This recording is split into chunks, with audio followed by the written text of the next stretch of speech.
Hello everyone. Hello everyone, this is GS crux. पिछले video में हम लोग देख रहे थे कैलेंडर के बारे में। इसमें हम लोग हिस्ट्री के बारे में देखेंगे आगे की फर्दर किस प्रकार डिवीजन हुआ है हिस्ट्री का। तो हिस्ट्री को मेनली 3 पार्ट में डिवाइड किया गया है, प्री हिस्ट्री, प्रोटो हिस्ट्री और हिस्ट्री। जो प्री हिस्ट्री होती है इसमें आर्कियोलॉजिकल एविडेंस होता है, और लिटरेचर जो होता है वो नहीं होता है। प्री हिस्ट्री में लिटरेचर्स नहीं मिलते हैं। इसका एग्जांपल है स्टोन एज। प्रोटो हिस्ट्री वो होती है जिसमें आर्कियोलॉजिकल एविडेंसेस मिलते हैं, लिटरेचर्स भी मिलते हैं, लेकिन उसे पढ़ा नहीं जा सकता है। उस हिस्ट्री को कहते हैं हम लोग प्रोटो हिस्ट्री। इसका एग्जांपल है हड़प्पा एज। हिस्ट्री में आर्कियोलॉजिकल एविडेंस भी मिलते हैं, लिटरेचर सोर्स भी मिलते हैं। और इस हिस्ट्री में हम रखेंगे ऋग्वैदिक एज को, जिसमें कि जो हमें ऋग्वेद मिल जाता है, जो कि डिसाइफर्ड है, पढ़ा जा सकता है, तो उसको इसमें रखते हैं हम लोग। इससे क्वेश्चन आ जाता है कि इस पीरियड को किस में रखेंगे हम लोग, स्टोन एज को किस में रखेंगे, वैदिक एज को हम किस में एज में, प्रोटो में रखेंगे या फिर प्री में रखेंगे। तो ऐसे क्वेश्चन आ जाते हैं कभी कभी। अगला जो टॉपिक है ये है हमारा कि ह्यूमन बींग्स का इवोल्यूशन कैसे हुआ, कैसे इवॉल्व किए ह्यूमन बींग। तो सबसे पहला जो एप था, बंदर जो था, उसका नाम था रमापिथेकस। रमापिथेकस से ही ह्यूमन बींग का इवोल्यूशन हुआ। रमापिथेकस में एक ब्रांच जो है उसमें एप ही रह गए, दूसरी ब्रांच जो है वो बनी एस्ट्रोपिथेकस अफ्रीकन। ये लोग थोड़ा ह्यूमन बींग की तरह इनके अंदर कुछ लक्षण आए, थोड़ा सा 2 पैर पे चलना शुरू किए। होमो इरेक्टस जो है इसमें बिल्कुल खड़े हो गए, इरेक्ट हो गए बिल्कुल। क्रोमोरेक्टस आया, थोड़ा सा बदलाव आया, ये लोग सोचने समझने और ये सारी चीज़ें इनके अंदर आई। फिर नियांडरथल आया।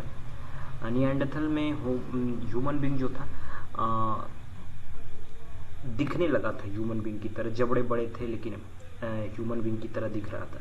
होमोसोपियंस जो थे एकदम ह्यूमन बींग हो गए, जो कि प्रेजेंट टाइम में तो अब होमोसेपियंस नहीं, होमोसेपियंस कहा जाता है, क्योंकि ह्यूमन बींग थोड़ा इंटेलिजेंट हो गया, तो इसलिए होमोसेपियंस कहा जाता है।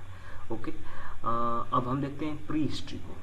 प्री हिस्ट्री जो होती है इसको 3 पार्ट में डिवाइड किया गया है। प्री हिस्ट्री जो हमने देखा ऊपर कि किस प्रकार हिस्ट्री को 3 पार्ट में डिवाइड किया गया था, प्री हिस्ट्री, प्रोटो हिस्ट्री और हिस्ट्री में। तो उसी का पहला पार्ट है प्री हिस्ट्री। अब प्री हिस्ट्री की ब्रांचिंग हमने की है, देखिए stone age, iron age, bronze age में। तो स्टोन एज वो होता है जिसमें पत्थरों का काल था, लोग पत्थर से ही शिकार करते थे, हंटिंग, गैदरिंग, फूड गैदरिंग और सारी चीज़ें होती थी इनका। ब्रोंज एज आया, ब्रोंज एज में जो एलॉय था उसका यूज हुआ। फिर आयरन एज आया जिसमें कि आयरन का यूज हुआ। तो अब इनको देखते हैं हम लोग बारी बारी से। स्टोन एज जो था, स्टोन एज को अलग अलग टाइम पीरियड में डिवाइड किया गया है, जो कि मैं अगले स्लाइड में दिखाऊंगा।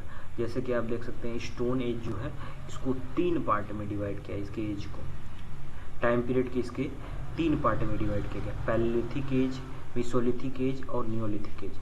पैलेलिथिक एज को 5 लाख से 10,000 बीसी तक वो किया गया है। मेसोलिथिक जो एज है उसको 10,000 से 4,000 बीसी तक।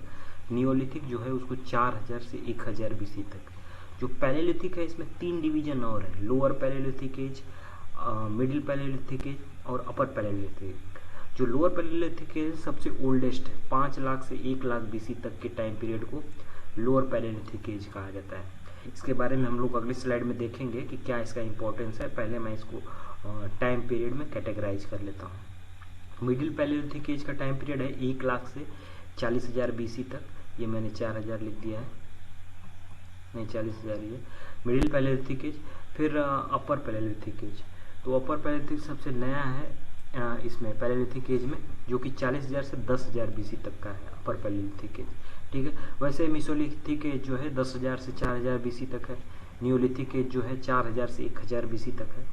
तो अब हम लोग देख लेते हैं कि लोअर पैलेलिथिक एज में क्या खासियत थी, इस एज को क्यों यहाँ वो किया गया है, इस एज की क्या खासियत थी। तो लोअर पैलेलिथिक एज हमने देखा कि 5 लाख से 1 लाख बीसी तक था, और इसमें हैंड एक्स कल्चर को प्रमोट किया गया था कि हाथ की बनी कुल्हाड़ी का ये लोग यूज करते थे, पत्थर को बांध लेते थे हाथ में और उसको हंटिंग करते थे, उनका वो था। तो 1863 में रॉबर्ट ब्रूस फूट ने इन पैलवरम नियर मद्रास ये हैंड एक्स का डिस्कवरी की थी।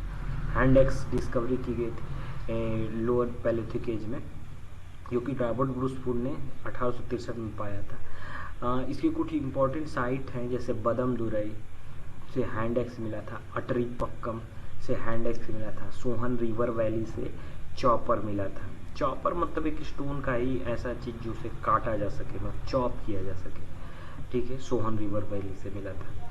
फिर हंटिंग एंड फूड गैदरिंग इसमें शुरू हो गया था लोअर पैलेलिथिक एज में। क्वाटाजाइट एक अलग तरह का पत्थर होता है जिसका ये लोग यूज करते थे ज़्यादातर। फिर आता है मिडिल पैलेलिथिक एज। ये एज जो है 1 लाख से 40,000 बीसी तक आता था। मिडिल पैलेलिथिक एज इसे कहा जाता था, जो कि फ्लेग कल्चर भी कहा जाता है। फ्लेग मतलब थोड़ा सा पत्थर जो है नोकीला हो गया था, चार्ट फ्लिंट स्टोन्स का यूज किया गया, थोड़ा सा नोकीले पत्थर हो गए थे। इम्पोर्टेंट साइट है इसके नर्मदा वैली, भीमबेटका, नेवासा। अपर पैलेलिथिक एज जो है 40,000 से 10,000 बीसी तक है अपर पैलेलिथिक एज। फिर इसको ब्लेड कल्चर कहा जाता है, थोड़ा और नुकीले पत्थर हो गए थे, इसको ब्लेड कल्चर कहा गया। Homo sapiens human arises here. Upper palaeolithic age में ही होमोसेपियंस ह्यूमन एराइज हुए थे, ओके। और इसके इम्पोर्टेंट साइट्स है जैसे भीमबेटका जो कि भोपाल में है, छोटा नागपुर जो कि झारखंड में है, ओके। तो ये हम लोग देख लिए, हमने अभी देखा स्टोन एज में पैलेलिथिक एज के अलग अलग टाइम पीरियड थे, lower palaeolithic age, middle palaeolithic age, upper palaeolithic age. Mesolithic age को अगले लेक्चर में हम लोग देखेंगे। आज के लिए बस इतना ही करते हैं, ओके, थैंक यू।